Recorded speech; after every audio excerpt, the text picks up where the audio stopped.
Hi guys, आपका स्वागत है आपके अपने show MKJ talks for investment इन हिंदी में। कैसे हैं आप भाई? आज आपने बाजार देखा? बाजार में तो आज मजा ही आ गया क्योंकि बाजार की आज खूबी ये थी कि आज फिर गैप रह गया है। आज निफ्टी ने गैप छोड़ दिया है। अब देखना यह है कि MKJ गैप फिलिंग थ्योरी इस बार कामयाब होती है या फेल। अब ये वक्त बताएगा, देखते हैं कब कामयाब होती है। अभी तक तो हम एक साल से लगातार इसको वॉच कर रहे हैं, हर बार कामयाब हुई है। अब देखेंगे कामयाब होती है या नहीं। चलिए चर्चा को ढंग से आगे बढ़ाते हैं। पहले बात करते हैं निफ्टी की और उसके बाद चर्चा को आगे बढ़ाएंगे। तो सबसे पहले आज के हम प्राइस चार्ट को देखते हैं निफ्टी 50 के। तो हम देखते हैं आज बाजार में गैप अप ओपनिंग होती है। साहब कल बाजार बंद हुआ था 10,430 पर और आज बाजार खुलता है लगभग 10,500 पर। एग्जैक्ट बोलूं तो 10,493 पर, यानी 500 से हल्का सा नीचे बाजार खुलता है। उसके बाद थोड़ी देर उसी रेंज में घूमता है, फिर ऊपर बढ़ता है, फिर गिरता है, एक बॉटम बनाता है। उसके बाद 10,485 का। ऑल्दो जहाँ पे खुला था उससे ज़्यादा नीचे का बॉटम नहीं होता है, लेकिन लगता है कि यार बाजार जो है नीचे आ गया है। ऐसा लगा, लोग खुश हुए कि नीचे की तरफ जा रहा है, पर नहीं। उसके बाद जो ऊपर चढ़ता है चढ़ता है चढ़ता है चढ़ता ही चला जाता है और भाई साहब 10,600 काटने में हल्का सा चूक जाता है, यानी पीक बनाता है 10,598 की, 10,598.2 की, और 10,600 से जस्ट हल्का सा पीछे रह जाता है और फिर थोड़ा गिरता है और हल्का चढ़कर 10,551 10,551 पे बंद होता है। पिछले दिन के मुकाबले 121 पॉइंट की बढ़त के साथ बंद होता है, यानी 1.17% तेजी के साथ आज हमारा बाजार बंद होता है। अब बात करते हैं आज के इसके कैंडल स्टिक चार्ट की। तो देखकर दिल में आता है एक ख्याल कि अरे ये तो गैप रह गया। देखिए कई लोग मेरे से पूछते हैं सर ये MKJ गैप फिलिंग थियरी है क्या? मैं आपको समझाता हूं। देखिए अगर दो कैंडल्स के बीच में कभी गैप रह जाए, वो गैप ऐसा होना चाहिए, गैप को लोगों ने डिफरेंटली डिफाइन किया। मैं जिस गैप की बात करता हूं वो दो कैंडलों की पूरी बॉडी इंक्लूडिंग विक ओवरलैप ना करें, एक गैप रह जाए। अब आप चेक करिए ना, लास्ट की दो कैंडल देखिए, आज की हरी कैंडल और कल की हरी कैंडल। आज की हरी कैंडल का जो लो है देखिए, और जो कल की हरी कैंडल का हाई है, दोनों के बीच में काफी सारा स्पेस रह गया। इसको हम बोलते हैं gap, MKJ gap between two candles. और मेरा ये मानना है, ऑल्दो इस पर बहुत लोगों ने पहले भी चर्चा की है, पर मैंने स्पेसिफिकली इसको बहुत डिटेल में टारगेट किया, काफ़ी स्टडी की है और आपको अच्छे से समझ में आ जाए, इसलिए मैंने इसका नाम MKJ गैप फिलिंग थियरी रख दिया। और आप में से काफ़ी लोग इस बात को मानते होंगे कि इसकी सबसे ज़्यादा चर्चा मैंने ही YouTube चैनल पे की और उसके बाद आजकल बहुत सारे चैनल्स इसकी चर्चा कर रहे हैं। इसी तरह फिबोनाची रिट्रेसमेंट थियरी की भी बात मैंने की थी, आजकल बहुत लोग उसकी भी बात करते हैं। तो एनीवेज अच्छा लगता है, लोग फॉलो कर रहे हैं, ठीक है।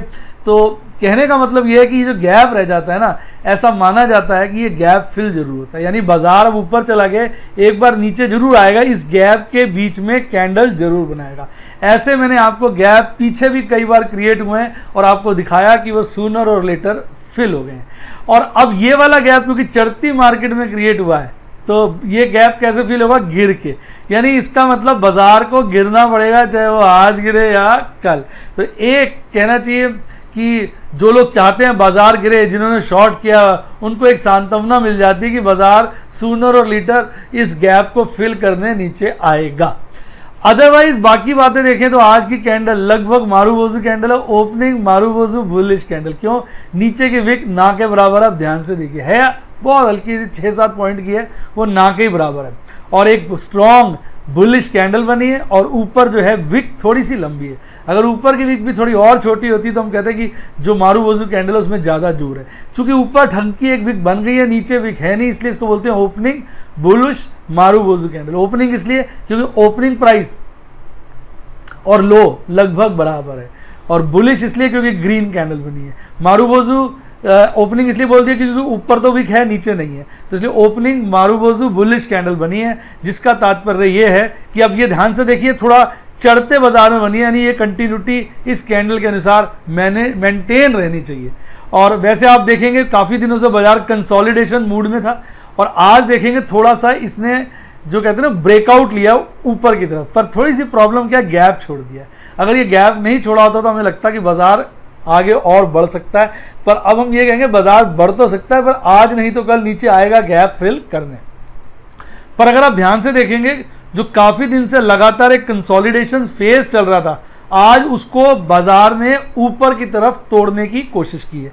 ऊपर का जो बोलिंजर बैंड का अपर बैंड है उसको बाकायदा आज के हाई ने टच भी किया है, और अगर आज की कैंडल देखेंगे तो बिल्कुल सट के ही बनी है अपर बैंड के साथ, और 50 डेज मूविंग एवरेज से ऊपर ही है, और आपके मिडल लाइन जो होती है बोलिंजर बार से उससे ऊपर ही है। तो कहीं ना कहीं अगर हम कैंडल की बात करें तो हम ये कहेंगे बुलिश बुलिश बुलिश, बाजार बुलिश नजर आ रहा है, बाजार में बड़ा जोर है, हो सकता है ये और यहाँ से ऊपर तेज चले। लेकिन जो गैप रह गया उसको देख के लग रहा है कि बाजार को आज नहीं तो कल गिर के ना पड़ेगा इस गैप को फिल करने के लिए। जब ये गैप फिल होगा तो इसकी चर्चा हम इसी तरह अपने प्रोग्राम में करेंगे। आइए MACD चार्ट पे देखते हैं। मैंने कल ही बोल दिया था कि भाई देखो जो बेयरिश क्रॉसओवर कटा है वो तो बिल्कुल एकदम ही 2 दिन में पूरा होता नजर आ रहा। तो देखिए आज जो 2 दिन के लिए बेयरिश क्रॉसओवर बना था वो पिट आ गया, आज एक बड़ा जबरदस्त बुलिश क्रॉसओवर बना है, और आज का हिस्टोग्राम नीचे देखिए हरा वाला भी कल के मुकाबले और परसों के मुकाबले काफी स्ट्रॉन्ग सा बना है। आप अगर चार्ट में देखेंगे कुछ दिन पहले भी एक बेयरिश ये बेयरिश क्रॉसओवर हुआ था, पर कुछ ही दिन चल पाया, वो फिर बुलिश क्रॉसओवर में तब्दील हो गया। RSI की बात करें तो RSI में बहुत मजबूती देखने को मिल रही है, 67 के लेवल पे RSI पहुंच गया। आपको पता होगा जैसे ही RSI का लेवल 70 को टच करता है तो हम बोलना शुरू कर देते हैं कि ओवर बॉट जोन में आ गया है, और 80 पे आ जाए 70 to 80 जो है ओवर बॉट जोन होती है, और माना जाता है कि अब बाजार में काफ़ी खरीदारी हो चुकी है, बाजार को सूनर और लेटर गिरना चाहिए। मेरा यह मानना है कि बाजार को थोड़ा और मजबूत होना चाहिए ताकि एक बार 70 से 80 के जोन में अच्छे से घुस जाए और उसके बाद आराम से तसल्ली से नीचे का एक रास्ता पकड़े, जो कि हो नहीं रहा है, क्योंकि बाजार में बहुत सारे लोगों को यही लगता है कि अभी गिरा बाजार, अभी गिरा बाजार, अभी गिरा। और हमारा जो बाजार है वो बड़ा स्ट्रांग होता है, जब बाजार में इस तरह के संकेत आते हैं कि अभी गिरा अभी गिरा अभी गिरा, तभी बाजार मैंने देखा है स्ट्रांग हो जाता है। क्यों? क्योंकि उस वक्त बहुत लोग शॉर्ट करते हैं, तो ऑपरेटर के पास एक बढ़िया खूबी रह जाती है, वो बाजार को जो है तेज कर देता है और उन सबको फंसा देता है, उनके स्टॉप लॉस ट्रिगर करा देता है। मैंने आज जो है अपनी पुट जो कॉल मैंने पीछे बेची थी आपकी एक्सिस बैंक की, आज उसको कवर किया, उसमें एक अच्छा खासा मुनाफा हुआ। मैंने आप लोगों के साथ शेयर ही कर दिया था प्लैटिनम मेंबर्स के साथ। तो कहीं ना कहीं बाजार का उतार चढ़ाव का हम लोग तो अपने ऑप्शंस और फ्यूचर्स एंड ऑप्शंस की मदद से फायदा उठा ही रहे हैं। हाँ, ये अलग बात है, हम थोड़ा रीजनेबल प्रॉफिट कमाते हैं और आराम से हल्का हल्का काम करते हैं। तो अब अगर हम समराइज कर दें पूरी आज के टेक्निकल चार्ट को, तो हम यही कहेंगे भी MSCI, MACD, RSI कैंडल, सारा का सारा जो चार्ट है वो यही बोल रहा है बुलिश बुलिश बुलिश। आज कोई भी ऐसा सिग्नल नहीं है जो बेरिश की तरफ इशारा कर रहा हो, केवल एक ही है MKJ गैप जो रह गया है, जो हमें लगता है सूनर और लेटर फिल होगा। और MKJ गैप का ये नहीं है कि बाजार अभी कल ही फिल होगा, हो सकता है 2 दिन में हो जाए, 4 दिन में हो जाए, 10 दिन में हो जाए, हो सकता है 15 दिन भी लगा दे, पर एक आशा की किरण जरूर है कि ये गैप फिल करने बाजार नीचे आएगा जरूर।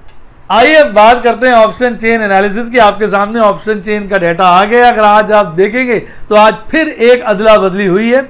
अगर कॉल्स का आप डेटा देखेंगे तो आज हाईएस्ट ओपन इंटरेस्ट 11,000 से शिफ्ट हो गए 11,500 पे चला गया, और सेकंड हाईएस्ट ओपन इंटरेस्ट 11,500 से शिफ्ट करके 11,000 हो गया। यानी 11,000 और 11,500 ने अपने स्थान को बदल लिया। आज सबसे ज्यादा रेसिस्टेंस का लेवल 11,500 बन गया, जहां पर अगर आप देखेंगे आज ओपन इंटरेस्ट के अंदर काफी बड़ा इजाफा हुआ, लगभग 2.25 लाख कॉन्ट्रैक्ट से ज्यादा उसके अंदर एडअप हुए हैं। और अगर आप 11,000 के लेवल पे देखेंगे तो वहां तो 2.25 लाख के तकरीबन नए कॉन्ट्रैक्ट ऐड हुए हैं।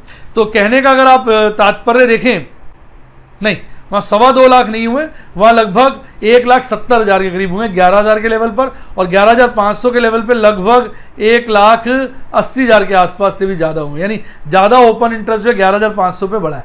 अगर आप 11,500 और 11,000 को देखेंगे तो लगभग वो नेक टू नेक चल रहे हैं, यानी कंधे से कंधा मिला के चल रहे हैं, कभी भी कोई आगे पीछे हो सकता है। पर ओवरऑल हम यही कहेंगे कि बाकी सभी लेवल पे ओपन इंटरेस्ट गिरा है, 11,000 और 11,500 के लेवल पे बढ़ा है, तो कहीं ना कहीं बाजार इन दो लेवल पे काफी मजबूत होता जा रहा है। तो हम यही कहेंगे जो रेसिस्टेंस का लेवल है वो ऊपर की तरफ सरक रहा है, और ये भी इशारा करता है बुलिशनेस बुलिशनेस बुलिशनेस। और अगर आप पुट की बात करें तो पुट के लेवल्स भी अगर पिछले थोड़े समय की बात करें तो वो 9.5 पे चला करता था, आजकल मैक्सिमम ओपन इंटरेस्ट जो है 10,000 पर आ गया पुट का, और आज भी उसमें एक अच्छी बढ़त देखने को मिली है। सेकंड हाईएस्ट 9,000 पे है, उसमें हल्की सी घटत देखने को मिली है, पर 10,000 के लेवल पे बहुत अच्छी बढ़त है, 9,500 के लेवल पे भी बढ़त है, 10,500 के लेवल पे भी बढ़त है। कहीं ना कहीं जो है ओपन इंटरेस्ट पुट का भी ऊपर के लेवल पर बढ़ता हुआ नजर आ रहा है, तो साफ यह भी इशारा कर रहा है कि सपोर्ट ऊपर की तरफ खिसकने की कोशिश कर रहा है, तो इसका मतलब भी साफ है बुलिश बुलिश बुलिश। आज मैं बुलिश बुलिश बोल रहा हूं, हो सकता है कल ऑपरेटर बाजार गिरा देंगे भैया। आज माहौल जो है चार्ट्स का, ओपन इंटरेस्ट का, ऑप्शन चेन एनालिसिस का, सबसे माहौल जो है बुलिश बुलिश नजर आ रहा है। ये सारे के सारे लोग लॉन्ग करेंगे, पता चलेगा कल बाजार गिरा दिया। यही ऑपरेटर की खूबी है, जो हमें नजर आता है वो उसके उल्टा बिहेव करता है, पर कभी कभी सीधा भी कर देता है, हमें कंफ्यूज करके छोड़ देता है, यही उसकी खूबसूरती है। पर हम दोनों बातों के लिए तैयार हैं, ध्यान रखा हुआ है। लग रहा है कल बाजार गर्म होगा, तो मैं शुरू में ही जो अपने ऑर्डर्स डालूंगा ऑप्शन के, वो हायर लेवल पर डालूंगा, कॉल बेचने के अगर डालूंगा, और क्योंकि कभी उल्टी पुल्टी मार देता है तो पुट नहीं बेचूंगा, बेचूंगा तो लोअर लेवल पर। यानी कहीं ना कहीं सावधानी के साथ कल ट्रेड करना है, इस मौके का फायदा उठाना है। अब अगर हम बात करें टोटल ओपन इंटरेस्ट की, जिससे हमें पता चलता है थ्योरी ऑफ मैक्सिमम पेन, तो वो आप देखेंगे वो 10,000 के लेवल पर ही सीमित है, पर वहां पर आज ओपन इंटरेस्ट खासा बड़ा है, और सेकंड हाईएस्ट पेन का पॉइंट 11,500 पे लगातार बना हुआ है, और वहां पर भी ओपन इंटरेस्ट बड़ा है। अगर टोटल ओपन इंटरेस्ट की बात करें तो ध्यान से आप देखेंगे वो 9,500 से लेकर 11,500 सभी लेवल पर अच्छा खासा बढ़ा है, और सबसे ज्यादा बढ़त अगर आप देखेंगे तो वो 10,000 के लेवल पे है। तो कहीं ना कहीं बाजार 10,000 के लेवल पे सिमटने की कोशिश कर रहा है विद अ बुलिश, यानी यह कि विद अपवर्ड बायस, यानी 10,000 अपवर्ड बायस लेके चलिए। 10,000 उससे ऊपर बंद होने की कोशिश कर रहा है, क्योंकि सेकंड हाईएस्ट पॉइंट का जो है मैक्सिमम पेन वो 11,500 पे, और वो भी खासा बड़ा है। आइए बात करते हैं आपके प्यारे राज दिलारे FIs-DIs की। तो FIs-DIs की अगर आप बात करें, आप देखें तो FIs-DIs में अगर आप देखें तो उनका काम करने की विधि सेम है। FIs तो वही गाना कई दिन से गा रहे हैं, अच्छा तो हम चलते हैं, और लगातार माल बेचकर निकल रहे हैं। कल उन्होंने लगभग 1700 करोड़ की नेट बिकवाली की थी, और आज भी वो कहीं नहीं चुके, आज उन्होंने लगभग 550 करोड़ की नेट बिकवाली की है। इसके विपरीत अगर DIs देखे तो वो यही कह रहे हैं, वो बाजार को सपोर्ट देने की कोशिश कर रहे हैं। उनका एक ही गाना है, साथी हाथ बढ़ाना साथी रे, तो वो बेचारे जो हाथ बढ़ाकर सपोर्ट देने की बाजार को कोशिश कर रहे हैं। कल भी उन्होंने नेट खरीदारी की थी लगभग 1377 करोड़ की, और आज भी उन्होंने नेट खरीदारी करी लगभग 908 करोड़ की। तो अगर आप देखें DIs जो है नेट खरीदारी करके बाजार को संभाल रहे हैं, और FIs टाटा बाय बाय करके जा रहे हैं। अगर हम टोटल ओपन इंटरेस्ट देखें दोनों का मिला, टोटल सेल परचेज देखें दोनों का मिलाकर, तो हम देखते हैं कि कल दोनों ने मिलकर नेट बिकवाली की थी 300 करोड़ से ज्यादा की, परंतु आज दोनों ने मिलकर 300 करोड़ से ज्यादा की नेट खरीदारी करी है। यानी कल थी नेट बिकवाली 319 करोड़ की, आज नेट खरीदारी है 351 करोड़ की। तो कहीं ना कहीं नेट खरीदारी इंस्टीट्यूशनल इन्वेस्टर्स के द्वारा भी इस बात की तरफ संकेत कर रही है कि बाजार में थोड़ा बुलिश मोमेंटम बन गया है। आइए अब बात करते हैं MKJ स्टॉक टॉक्स की, और आज मैं आपके लिए आपका फेवरेट स्टॉक लेके आया हूं, अशोक लेलैंड।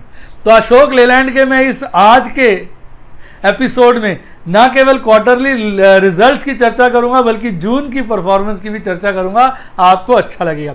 अशोक लेलैंड के अगर हम Q4 के रिजल्ट्स देखें, Q4 फाइनेंशियल ईयर 20 के, तो हमको जानकर थोड़ा दुख होता है कि जो नेट सेल्स है कंपनी की लगभग 56.5% से भी ज़्यादा गिरावट देखने को मिली है।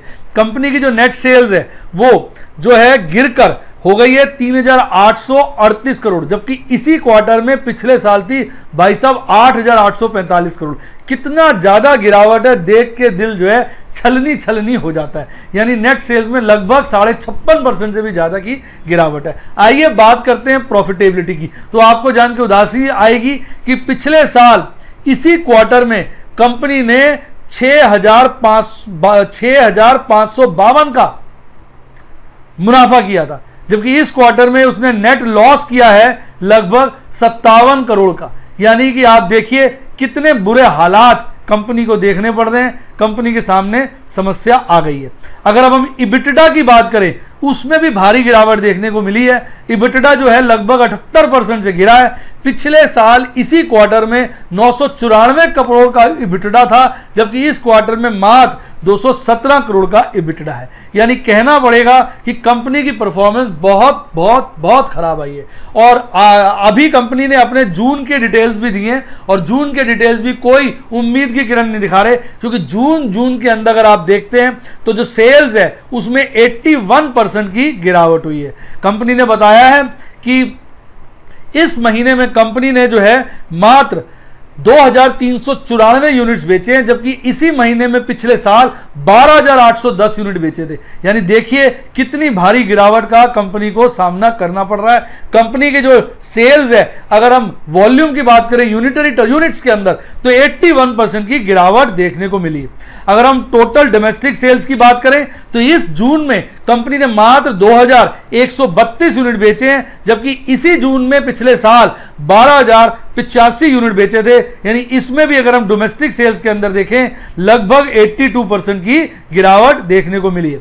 अब अगर हम बात करें medium and heavy commercial vehicle की, तो वहां भी स्थिति कोई अच्छी नहीं है। वहां 93% सेल्स की गिरावट है। यानी कंपनी ने इस जून के अंदर मात्र 572, कुछ भी नहीं होता साहब, 572 यूनिट्स बेचे हैं, जबकि इसी जून में पिछले साल कंपनी ने जो है 7780 यूनिट बेचे थे। अगर लाइट कमर्शियल व्हीकल की बात करें, वहां भी स्थिति चिंताजनक है। वहां पर कंपनी की जो सेल्स है वो 82% डाउन है। यानी इस जून में कंपनी ने केवल 2132 यूनिट बेचे हैं, जबकि इसी जून में पिछले साल 12085 यूनिट बेचे थे। हाहाकार मच गया साहब, दिक्कत आ गई है, परेशानी आ गई है, माल बिक नहीं रहा। सेल नहीं होगी तो धंधा कैसे होगा, धंधा नहीं होगा तो शेयर का भाव कैसे बढ़ेगा। सारी चीजें इंटर रिलेटेड है, मजाक में हल्के में लेने वाली ये सब बातें नहीं है। मेरा आपको यही सजेशन है कि भाई सोच के समझ के ढंग से काम करिए। तो या शेयर लेते वक्त 10 बार सोचिए, कहीं ऐसा ना हो मामला उल्टा पड़ जाए। आइए आज का प्राइस चार्ट देखते हैं। आज जो है शेयर खुलता है 48 रुपए 25 पैसे पे और एक पीक बनाता है लगभग 49.5 रुपए का, और बॉटम बनाता है 47 रुपए 90 पैसे का, और बाद में 49 रुपीज 10 पैसा पे शेयर बंद होता है। अगर शेयर का 52 वीक हाई और लो देखते हैं तो 52 वीक हाई है 91 और 52 वीक लो है जो 33 रुपीज 70 पैसा। कहीं ना कहीं शेयर अभी अपने 52 वीक लो की तरफ ही है, ऑल्दो अपने लोएस्ट लेवल से खासा अप्रिशिएट कर चुका है। अब कंपनी के हम स्टैटिस्टिक्स वाइटल देखें तो कंपनी के जो खास बातें देखने वाली हैं, वो पहला तो ये कंपनी का बीटा 1.19 है। यानी कंपनी के जो कीमतों में प्रभाव है, जो बदलाव है, वो मार्केट से रिलेटिवली ज्यादा आता है। कंपनी के अगर टोटल ट्रेड देखेंगे तो वो 4.25 करोड़ के आसपास के हैं, जिसमें 33% डिलीवरेबल्स हैं। कहीं ना कहीं लोग बड़ी संख्या में शेयरों को उठाकर कॉर्नर कर रहे हैं। प्राइस टू बुक रेशियो काफी हेल्दी हो चुका है, 1.98 है स्टैंड अलोन बेसिस पे और 1.62 है कंसोलिडेटेड बेसिस पे। कंपनी का price earning ratio because of fall in profitability बहुत चिंताजनक हो गया, बहुत बढ़ गया है। यानी इस भाव पे भी अगर आप देखें कंपनी का प्राइस अर्निंग रेशियो इतने गिरे हुए भाव पर भी लगभग 60 के आसपास है, जबकि इंडस्ट्री का लगभग 30 के आसपास है। कंपनी की स्थिति जो है चिंताजनक है, साफ नजर आ रहा है। आइए बात करते हैं कंपनी के टेक्निकल चार्ट की। टेक्निकल चार्ट में 3 दिन से कंपनी 2 दिन से लगातार कंपनी ग्रीन यानी हरा यानी बुलिश कैंडल बना रही है और ऊपर की तरफ जाने की कोशिश कर रही है। पीछे आप देखेंगे 3 दिन पहले एक खासी बेयरिश कैंडल बनी थी जिसने बोलिंजर बैंड को नीचे टच करने की कोशिश की थी। पिछले 2 दिन से पहले की आप 1 2 3 4 5 कैंडल देखिए, पांचों लाल कैंडलें हैं और नीचे वॉल्यूम देखिए हाई वॉल्यूम है। यानी 2 दिन से पहले 5 दिन से लगातार हमारा अशोक लेलैंड बुरी तरह से गिर रहा था, अच्छे वॉल्यूम के साथ गिर रहा था, जो उसमें कमजोरी का बखान कर रहा था। जब कोई चीज बहुत ज्यादा गिरती है तो कहते हैं एक उसका ये क्या कहते हैं कौन सा इफेक्ट होता है, जो रिएक्शन, एक्शन का रिएक्टरी इफेक्ट आता है, रिएक्शन वाला इफेक्ट आता है, तो शेयर थोड़ा चढ़ जाता है। तो हो सकता है ये 2 दिन की तेजी उस लंबी 5 दिन की गिरावट का एक रिएक्शन है, यानी वो कहते हैं ना बाउंस बैक इफेक्ट, यानी बॉल फेंको तो फिर थोड़ी उछलती है, उछली है, बाकी देखते हैं, हो सकता है बाजार चढ़ जाए। कहीं ना कहीं कैंडल जो बन रही है वो 50 डेज EMA के नीचे हैं। बोलिंजर बैंड पे, लोअर बोलिंजर बैंड के पास है, मीडियन बोलिंजर बैंड जो बैंड है, मीडियन जो लाइन है उससे नीचे है। तो कहीं ना कहीं आपका चार्ट्स के ऊपर तो हमारा जो अशोक लेलैंड है वो कमज़ोर है। हालांकि पिछले 2 दिन से बुलिश कैंडल बनी है, ऐसा लग रहा है वो इस कमज़ोरी को ताकत में बदलने की कोशिश कर रहा है। बात करें एमएससीडी पे, तो एमएससीडी पे आपको नजर आएगा बहुत भयंकर बेयरिश क्रॉसओवर बना हुआ है, लेकिन सिल्वर लाइनिंग ये है कि आज की जो हिस्टोग्राम है वो हरी है, यानी कहीं ना कहीं आज नीचे से जो एमएससीडी लाइन है वो सिग्नल लाइन के तरफ बढ़ी है, यानी गैप को उसने कम किया है। ऐसा लग रहा है बेयरिश गैप जो है वो धीरे धीरे कम हो रहा है, यानी जो गिरावट है उसमें थोड़ी सी कमजोरी आ रही है। अगर हम बात करें आरएसआई की, तो आरएसआई में भी खासा इंप्रूवमेंट है। पिछले 2 दिनों में देखेंगे आरएसआई ने काफी एक टेढ़ी करके लाइन बनाई है और वो 50 के करीब पहुंचने की कोशिश कर रहा है, यानी न्यूट्रल जोन में। ओवरऑल हमारा जो अशोक लेलैंड है वो चार्ट्स पे कमजोरी है और वो कमजोरी से तेजी में बदलने की कोशिश कर रहा है। तो ये एक अच्छा मौका हो सकता है, अगर बाजार में फर्दर गिरावट देता है तो इसको थोड़े थोड़े अच्छे रेटों पर शेयर को एक्यूमुलेट किया जा सकता है। ऑल्दो अभी देखना पड़ेगा आगे कितनी समस्याओं का सामना इसको करना पड़ता है। उम्मीद करता हूँ वीडियो का मजा आया होगा। वीडियो का मजा आया तो वीडियो को लाइक करिए, अपने दोस्तों के साथ शेयर करिए और मेरे चैनल को सब्सक्राइब करिए। और हाँ, अगर आप मेरे YouTube के मेंबर बनना चाहें तो सब्सक्राइब के साथ ज्वाइन का बटन है, दबा दीजिए। 4 तरह के मेंबर बन सकते हैं, एक आपका silver, gold, diamond and platinum. Platinum सबसे बेस्ट प्लान है, रीजनेबल है और आप उसको ज्वाइन कर सकते हैं। रीजनेबल मैं इस सेंस में कह रहा हूँ कि मैं उसमें ऑप्शन फ्यूचर सिखाता हूँ और एक ही दिन में अच्छा मुनाफा हो जाता है अगर आदमी इसको सीख ले, अच्छे से कर ले।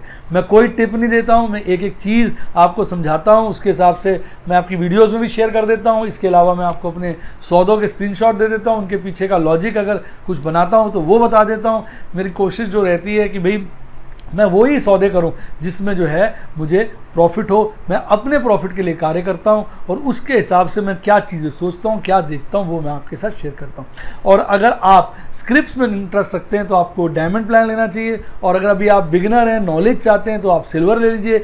थोड़ी बेसिक नॉलेज आपको आती है, आपको टेक्निकल नॉलेज चाहती है तो आप गोल्ड भी ज्वाइन कर सकते हैं। अपनी रुचि के अनुसार क्या चीज़ आप सीखना चाहते हैं आप अपना प्लान ज्वाइन कर सकते हैं। इसी तरह मेरे 2 तरह के प्लान व्हाट्सएप पे भी अवेलेबल हैं, एक है सफायर और दूसरा है रूबी। सफायर में सब कुछ है, सिर्फ एक चीज़ नहीं है, वो है फ्यूचर एंड ऑप्शन। उसकी नॉलेज मैं वहाँ शेयर नहीं करता हूँ। फ्यूचर एंड ऑप्शन की जो ट्रेनिंग है, जो नॉलेज है, जो लाइव डेमोन्स्ट्रेशन है, वो मैं आपका रूबी प्लान के अंतर्गत करता हूँ। अगर वो मेंबर बनना हो तो उसका फ़ोन नंबर डिस्क्रिप्शन बॉक्स में, उसके द्वारा आप मेरी टीम को कॉन्टैक्ट करिए व्हाट्सएप के थ्रू या कॉल के थ्रू।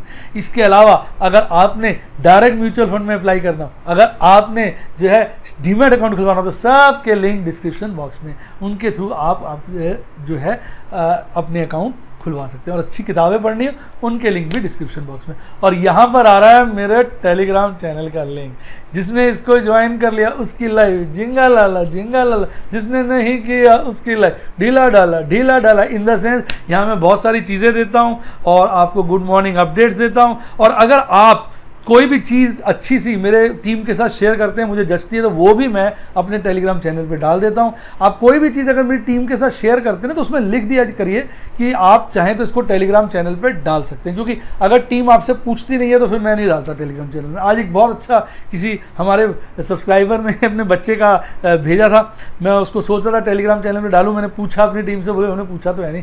मैंने भी उनसे कभी आप पूछ भी लिया करिए और आप खुद ही कह दिया करिए जी मैं आपके साथ ये शेयर कर रहा हूँ, सर को दिखाइएगा। और अगर सर चाहें तो इसको टेलीग्राम चैनल पे शेयर कर सकते हैं। थोड़ा आप अपना कंसेंट दे देंगे तो हमारे लिए इजी हो जाएगा। देखो मैं ऐसा कुछ भी नहीं करना चाहता जो आपको पसंद ना। इसी के साथ साथ bye bye, God bless you, happy investing, और आप स्टॉक मार्केट में बहुत कामयाबी हासिल करें।